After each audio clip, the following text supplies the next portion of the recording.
Boa tarde a todos. Meu nome é Mônica Nóbrega. Tenho muito orgulho de fazer parte da equipe de parceiros do Hospital Anchieta na área de comunicação, marketing, comunicação digital. Hoje, nossa edição do Saúde em Dia traz um tema importantíssimo, vasto, que pega desde o bebezinho até a adolescência. Então, nós vamos falar da pediatria e da ebeatria, que é uma área de subespecialização, de especialização do pediatra, e o doutor Delmi vai falar sobre isso. Nós vamos começar chamando aqui a doutora Viviana Sampietro, que é pediatra neonatal. Ela vai falar dos bebezinhos até os 28 dias. Prazer, doutora. Por favor. Pode ficar ali. Gostaria de chamar a doutora Caterine Cabral, que é pediatra, vai falar das crianças. Todas as mamães podem se sentir à vontade para fazer pergunta, tirar dúvidas. Eu sou uma que já vou tirar minhas dúvidas aqui como vó, as vovós também podem tirar suas dúvidas. E chamar o nosso querido pediatra, que vai falar hoje sobre a ebeatria, doutor Delmi Rodrigues. Muito prazer, que é o especialista. Por favor. Ai, que bom. A nossa equipe aqui da qualidade, do marketing, está à disposição, junto com a Feira de Saúde, para qualquer pergunta. Quem quiser perguntar alguma coisa, nós estamos com a nossa querida parceira, Stefânia, que está com a gente aqui com o microfone. Gente, é tão bom perguntar direto para o médico, que às vezes a gente vai para o Google, né? E tem tanta informação, e nós estamos aqui com especialistas. Eu vou começar do começo. Doutora Caterine, o bebezinho, vai falar sobre a pediatria neonatal. Viviana, desculpa. Começar do bebezinho. Doutora Viviana, inclusive é responsável pela UTI neonatal aqui. O neonatal vai até que idade? O paciente neonatal é aquele bebê desde o nascimento até os 30 dias de vida ou até completar 40 semanas de idade gestacional, independente dos dias em que, de vida cronológica que ele tem, né? Porque tem menino que nasce muito antes, ele ainda pertence à UTI neonatal. Nasceu com 32 semanas, vai completar 40 com 2 meses, ele ainda pertence à UTI neonatal.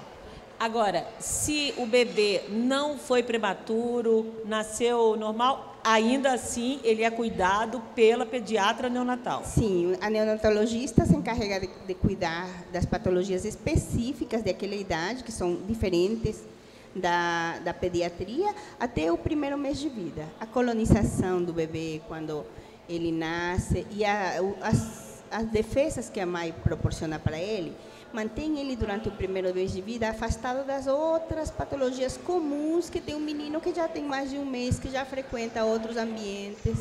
Então, é outro mundo, é onde tudo começa, né? É onde tudo começa. E muito do desenvolvimento, sim, do bebê e da criança depende dessa e não parte. Só isso. Quando uma mãe gera um bebê, o bebê, a mãe tem um contato com o ginecologista. E logo ele vai ter um bebê com um pediatra que ele nunca viu na vida, né? Porque ela já fez uma relação de 9 meses com o ginecologista, mas o pediatra ela nunca viu. Então, você é meio que o começo dessa relação do novo ser com o seu próprio médico, que é o pediatra, né? Eu vou voltar daqui a pouco com a doutora Viviana para perguntar sobre quais são as principais dúvidas da mamãe com esse bebê. Doutora Caterine, a criança.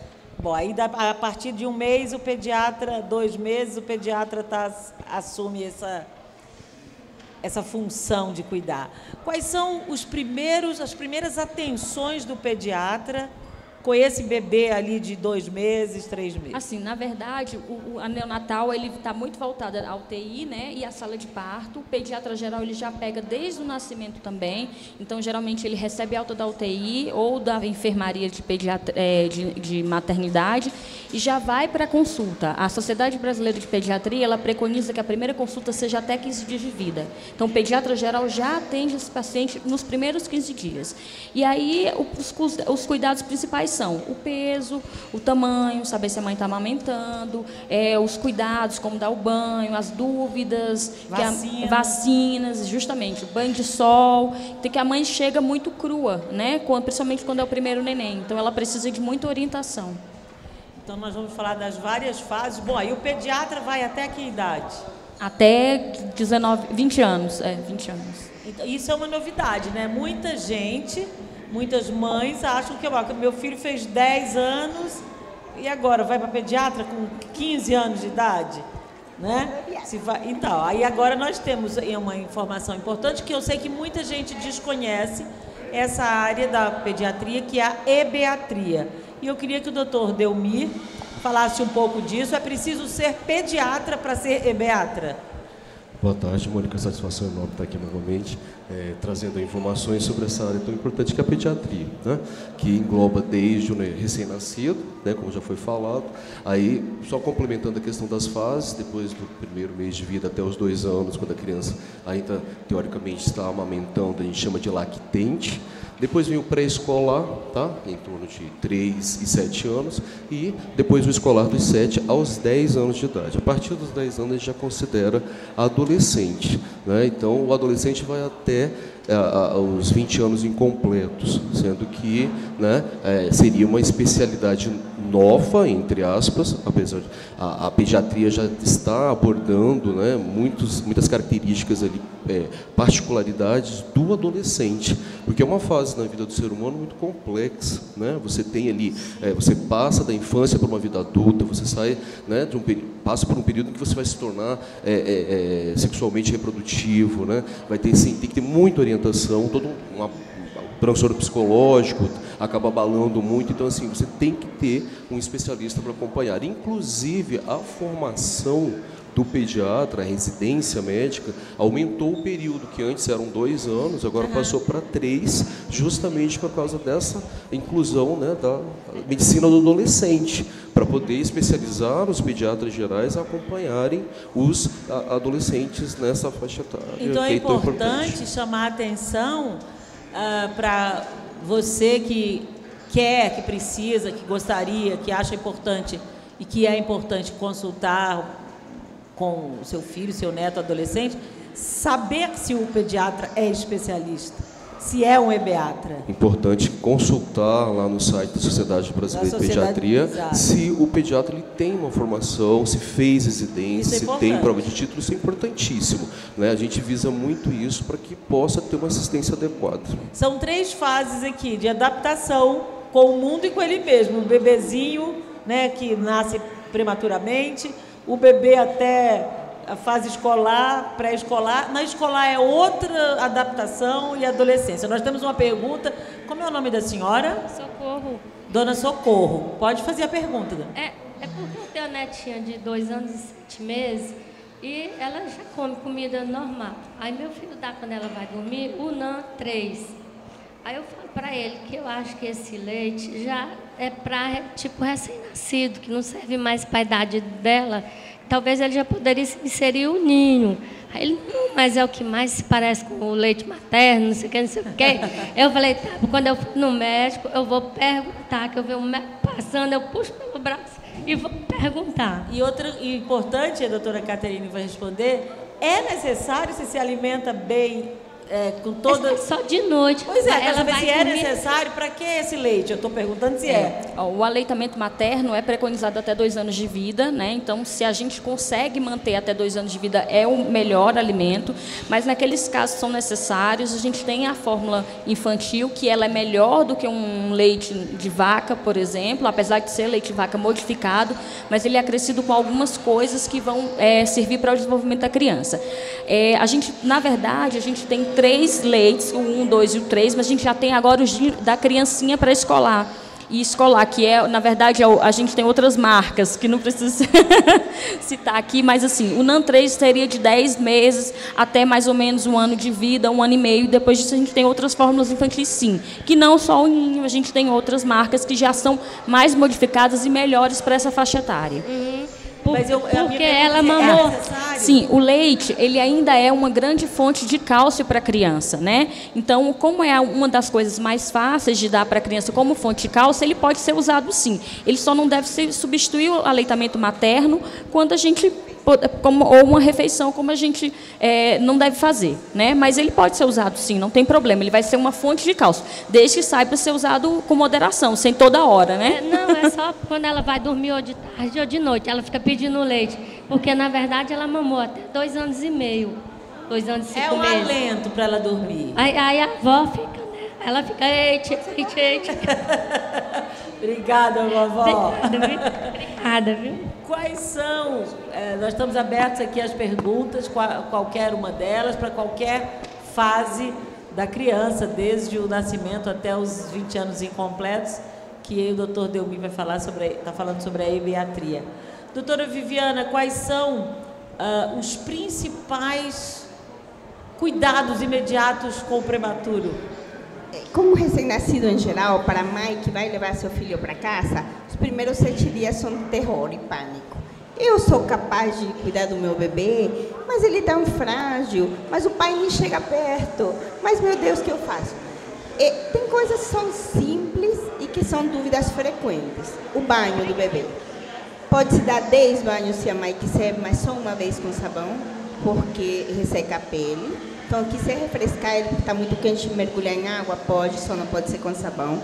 Os cuidados com o umbigo, né? O umbigo vai cair lá pelo 7º dia. Se você deixar ele sequinho depois do banho, tem mãe que diz assim, pode molhar o umbigo? Pode. Como é que vai tomar o banho? Pode tomar um banho, pode molhar, depois enxuga e bota álcool. O álcool não é para desinfectar só, é para ressecar.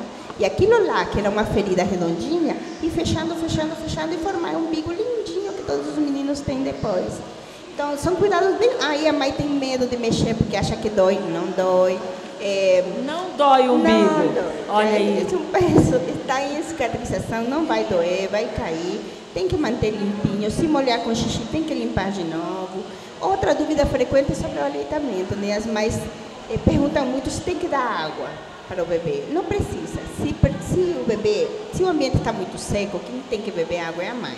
Ela vai ficar com a parte ruim que a água puder ter e vai oferecer para o filho a melhor parte, né? O leite fraco, o leite forte. Nos primeiros dias o leite ele é muito transparente, muito ralinho, mas ele é riquíssimo em proteínas. O ser humano, a natureza é sábia. Então, esse leite inicial ele vai te preparar para viver em casa. Porque você adulto está acostumado à flora que mora lá na sua casa. As bactérias são amigas, você já se defende delas. Você passa essa memória imunológica para o bebê, para ele chegar em casa e ficar bem, até ele próprio saber se defender. Então, o leite, apesar de ele não ser gorduroso no início, ele é importantíssimo para o bebê se adaptar em casa e sobreviver. Então, quando eles perguntam, esse leitinho está fraco, doutora, esse leitinho está super Não existe forte, isso. super forte. Chá, doutora, posso dar? Não precisa. Tudo que você quiser oferecer para seu filho, você come. Coma de uma maneira sadia, saudável, porque se você comer uma feijoada, você vai ter dificuldade de digerir, você também vai passar essa gordura para seu bebê e ele também vai ter dificuldade de digerir, vai ser mais devagar. É isso. As principais dúvidas dos pais, na primeira semana, além das vacinas, claro está, toda vez que eles saem da sala de partos para casa, a gente orienta sobre as primeiras vacinas e a continuidade a seguir com o doutor, né? Outra coisa que é muito importante é saber que na primeira semana de vida, o bebê ele pode perder até 20% do peso. Na segunda semana ele vai recuperar.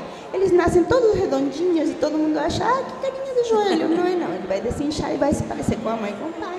E esse ato de desinchar, ele vai fazer com que ele perca o peso. Mas aí, com 15 dias, ele deve estar no mínimo com o peso que ele nasceu. Entendi. Então, essas são as principais dúvidas que surgem. Isso é importante, hein, gente? O bebê desincha. ele fica um pouquinho inchado, aí ele começa a urinar, começa a desinchar, e aí, porque ele vem do meio líquido, não tem jeito de ele estar assim. Ele está lá dentro da barriga da mãe, meio líquido. Mas a gente aqui não se toca com ele. Tem uma pergunta, a gente vai para a doutora Caterina. Boa tarde, doutores. A gente sabe que é recomendada a amamentação exclusiva até o 6º mês. Porém, a legislação trabalhista, né, não permite isso. É uma dificuldade que a gente ainda tem, acredito que na maior parte do nosso país. E o que eu gostaria de saber é quais são os prejuízos para uma criança que tem que passar pela alimentação de transição antes do 5º mês, já que a mãe que trabalha precisa voltar ao emprego. Seu nome? É Carla. Carla. Na verdade, Carla, assim, a legislação ela também concede às empresas particulares a abranger a licença até 6 meses. Aí ela vai ter um desconto nos impostos que ela paga, né? Então, infelizmente, alguns não aderem. Mas, assim, as principais são... Hoje já foi provado que existe o metabolismo da criança, ela pode engordar, aquelas células de gordura, elas vão começar desde pequenininha. Então, a alimentação, quando você faz antes do 6º mês de vida, você vai alimentar com a criança com um alimento que você, às vezes, é muito mal preparado, às vezes que não tem o valor nutricional correto, e às vezes a criança gera intolerância, e o leite materno geralmente é o melhor mesmo. Então, a criança não está preparada, a criança às vezes não senta ainda, né, porque é muito novinho, então ela pode engasgar, você tem uma série de riscos quando você coloca antes. Mas sim, a empresa pode. E outra coisa, existem algumas leis que elas beneficiam a mãe que está amamentando. Então, as mães têm que estar cientes e perguntar ao pediatra e ao obstetra que elas têm direito a alguns relatórios para poder ter mais 15 dias para poder fazer essa transição na amamentação. Elas têm direito a 30 minutos antes, 30 minutos depois de amamentar. Elas têm direito a sair durante o trabalho para guardar leite ou amamentar a criança.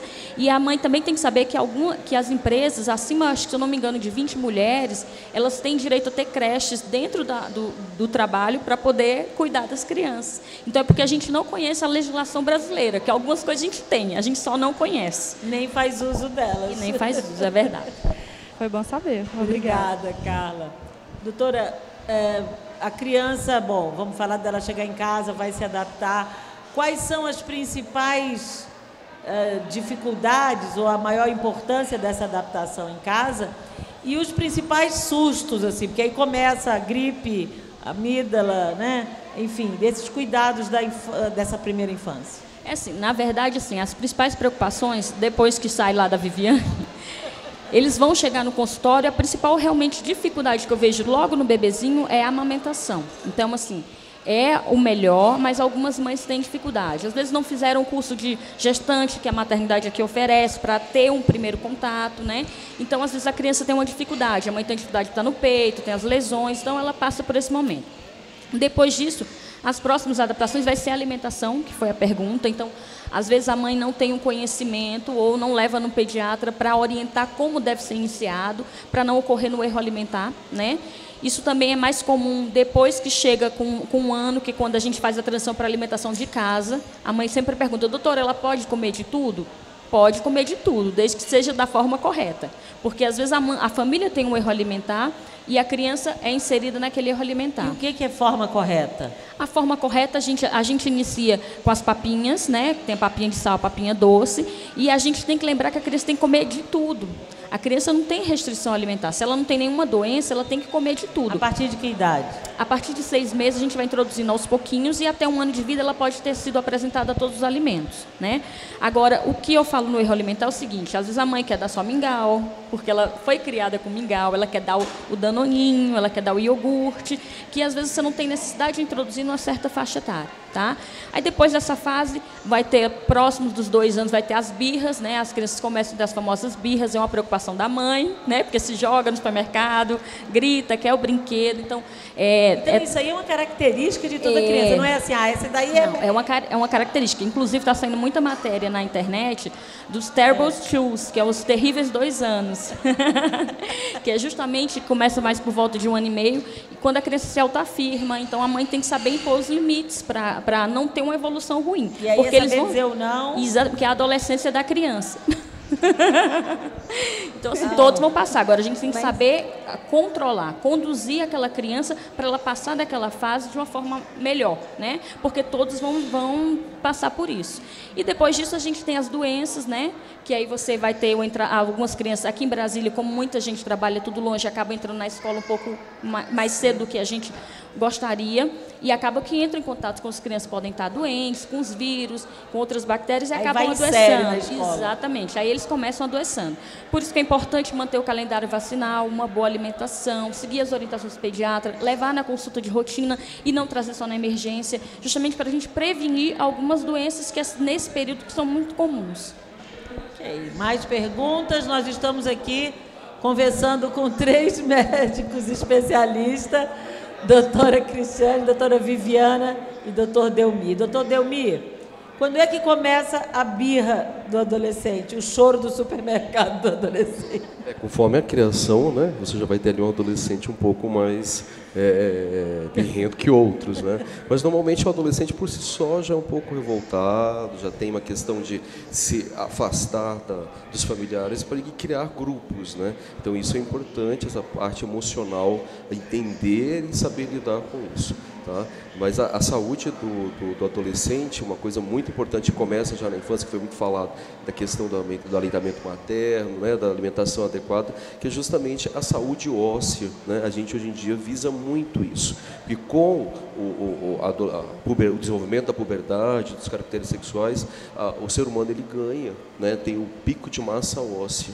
Então é isso que vai ser mandatório lá na frente, se quando for idoso, vai ter um risco maior ou não de ter fraturas, né, que é o motivo daquele idoso lá saudável, né, que não tem doença nenhuma, ir a óbito, é justamente cair no banheiro, ter uma fratura de grandes ossos. Por quê? Porque tem um osso frágil que desde lá da sua infância não foi, né, atentado para isso. Então hoje em dia as crianças e os adolescentes estão muito sedentários, então acaba que a prática de atividade física está reduzida e acaba não tendo um osso forte, né, uma saúde óssea adequada. Então a gente fica atento para isso, tem a questão do estímulo ao esporte durante a adolescência e, além disso, a questão do uso de drogas, a exposição a álcool, né, a questão do bullying nas escolas, né, então a gente tem que ficar atento para isso devido à obesidade, outros fatores que podem comprometer a saúde já ali desde a adolescência. Eu só queria colocar um ponto que, assim, eu fico me metendo no assunto das outras, mas, assim, eu queria até parabenizar a Viviana, porque ela faz uma parte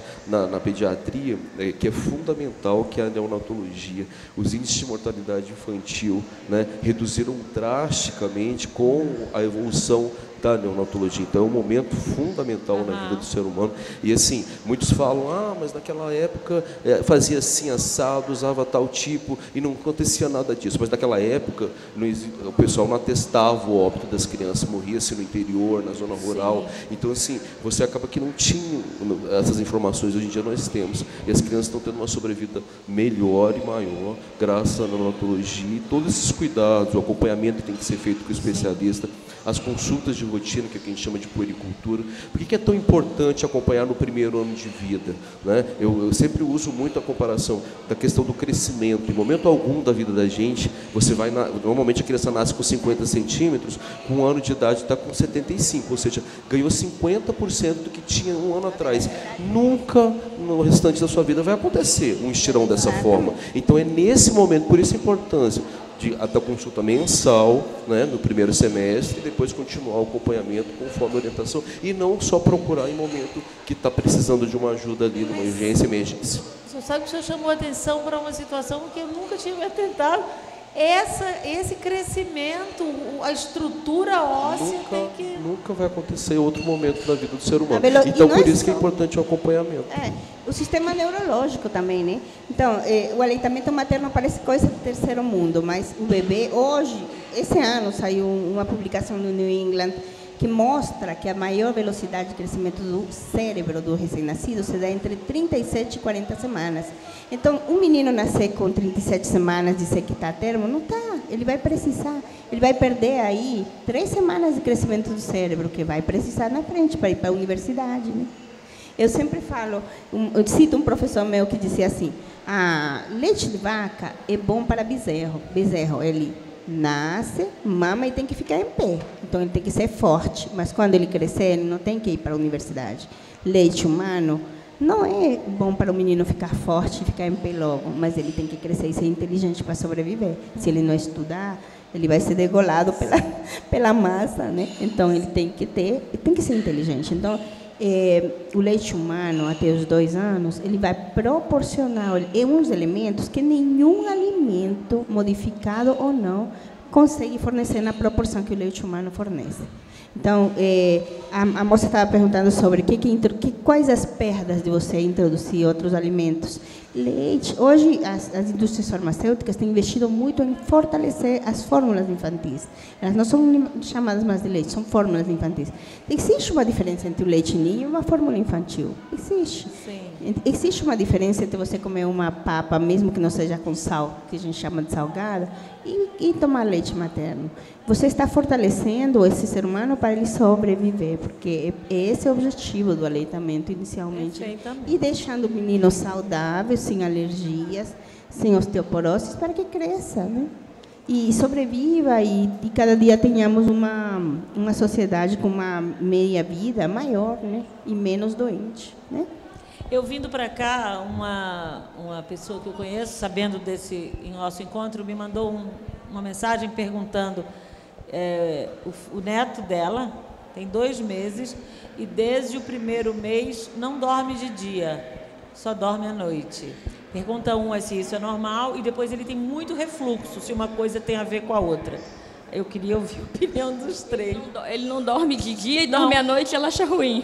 Não, ele não troca o dia pela noite. Mas o recém-nascido assim, normalmente não dorme. O recém-nascido ele vai ter mais horas de sono. Por isso que as pessoas têm a impressão de que eles trocam a noite pelo dia. Mas é porque eles vão dormir um período maior mesmo. Uhum. O refluxo ele pode dar uma irritabilidade na criança. Então, mas aí ela vai ter uma queixa não só durante o dia, mas à noite também. Entendi. Porque em qualquer momento que ela deitasse, ela podia ter um refluxo, então aí causar uma irritabilidade então, com o tempo. Pode ser o metabolismo Pode ser o metabolismo.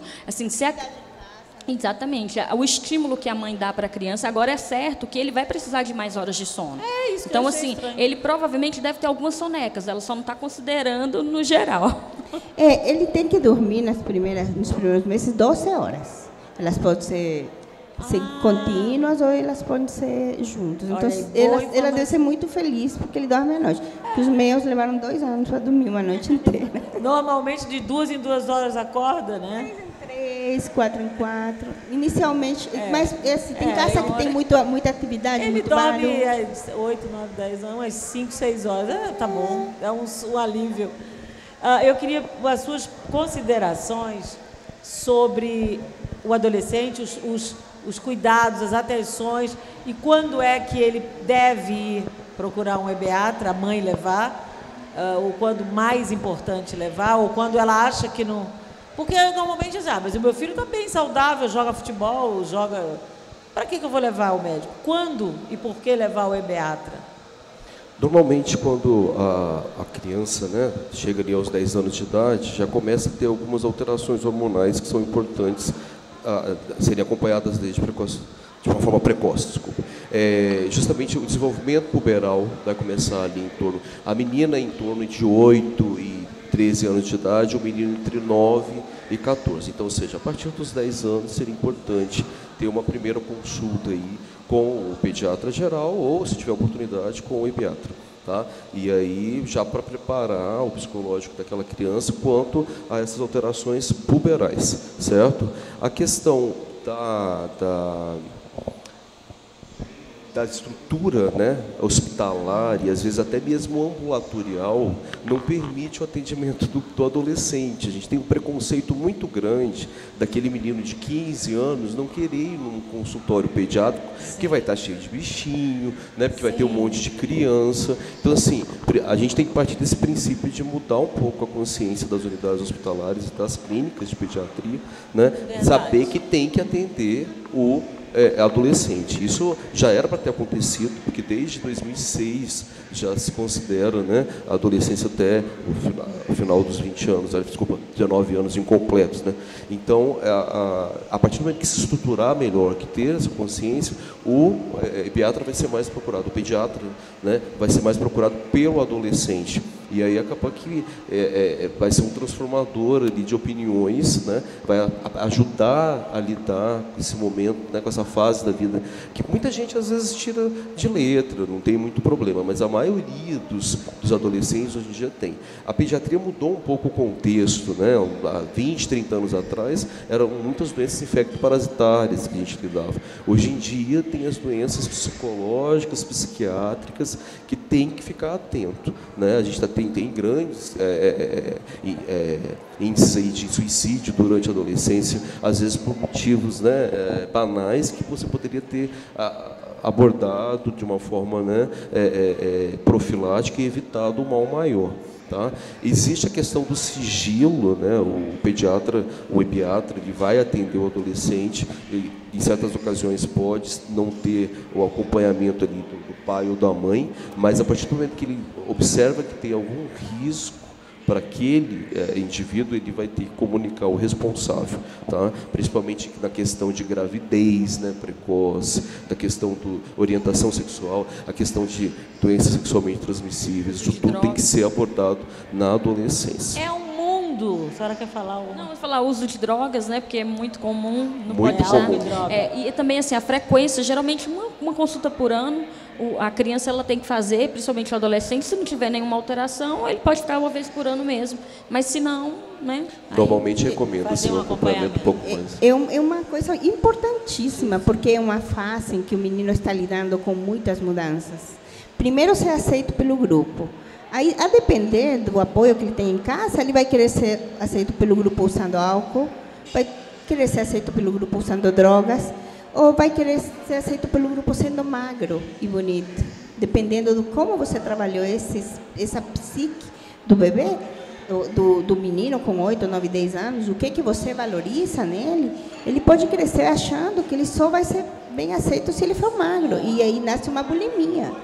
Ou uma malnutrição. Então, tem coisas que são altamente preveníveis. Não tem nada mais caro que aquilo que você não conseguiu prevenir, que agora você vai ter que resolver. Então, se você vai a uma consulta, é provável que o ebiatra já perceba essas mudanças. Diz, olha, ela comece a falar sobre isso. Não é cultural nosso falar com os filhos sobre as mudanças do corpo, sobre a menstruação, sobre a gravidez, sobre de onde saem os meninos. Isso não é. O ebiatra faz isso com maestria. Nos ajuda muito, né?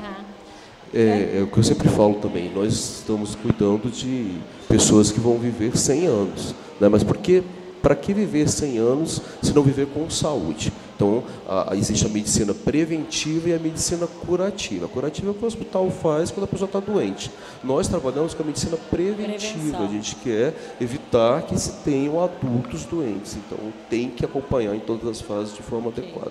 Eu queria suas palavras finais para as mamães, acalmar os corações e alertar, por outro lado, preventivamente para a criança saudável. Antes, eu quero só fazer uma propaganda. Assim, junto com a maternidade, a Clínica Crescer, a gente criou um serviço que é justamente visando atender esse público até 15 dias de vida. Então, o paciente vai sair da maternidade já com a primeira consulta marcada, para a mãe não ter dificuldade em ir ao pediatra. Eu acho que a mensagem de prevenção é: o pediatra cuida do adulto do futuro. Então, quanto mais cedo ela levar a criança na pediatria, menos ela vai adoecer, porque ela vai ter o conhecimento da prevenção, mais a gente vai conseguir orientar a parte da alimentação, tirar todas as dificuldades, ou pelo menos as angústias que a maioria das mães tem, principalmente as de primeira viagem. E, assim, o pediatra é um companheiro, é aquele que acorda de noite, é aquele que vê as mensagens da mãe, que dá todo o apoio, todo o suporte. E se ela tem um bom pediatra, ela está segura, ela não vai ter preocupação nem angústia. Muito obrigada, doutora Cristiane. Doutora Viviana. Bom, eu só queria, porque eu trabalho na UTI, né? Queria alertar a todos para pensarem que o menino não é um adulto pequeno. Ele é um mundo totalmente diferente, por isso ele merece ser acompanhado. É direito dele ter uma saúde diferenciada. Prevenir é sempre melhor do que remediar. Então, estamos à disposição. Qualquer dúvida, venha, consulte. É melhor a gente do que o Google, melhor a gente do que a vizinha. Então, não tenha pudor. Nós estamos acostumados todos os dias a lidar com os medos de vocês, porque vemos muita gente passando pela mesma situação e estamos aqui só para ajudar, no mesmo barco, né? Lembrando que a UTI neonatal daqui do Hospital Anchieta é referência, e parabenizando a doutora Viviana. Suas palavras finais, doutor Delmiro. Nós falamos muito com a questão da profilaxia das doenças, né?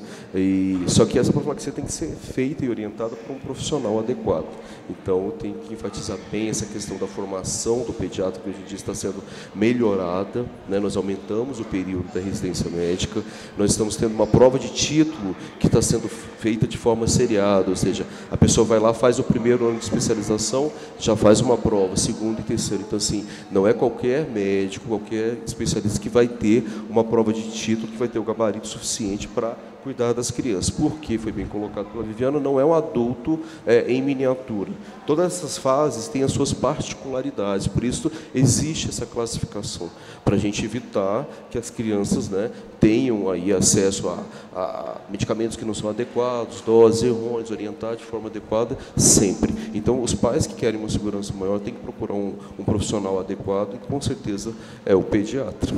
Muito obrigada. E por falar em pediatra, encerrando o nosso talk show de hoje, agradecendo ao Hospital Anchieta, a equipe do marketing e qualidade. Lembrando que estaremos divulgando esse vídeo no site do Anchieta, hospitalanchieta.com.br, no meu, monicanobrega.com.br, no canal do YouTube, viverembrasilia.com.br. E hoje é o dia do pediatra. Então, eu queria, além de agradecer profundamente aos três, que nós possamos aplaudir esses profissionais que nos ajudam tanto. Obrigada e parabéns. Obrigada, gente.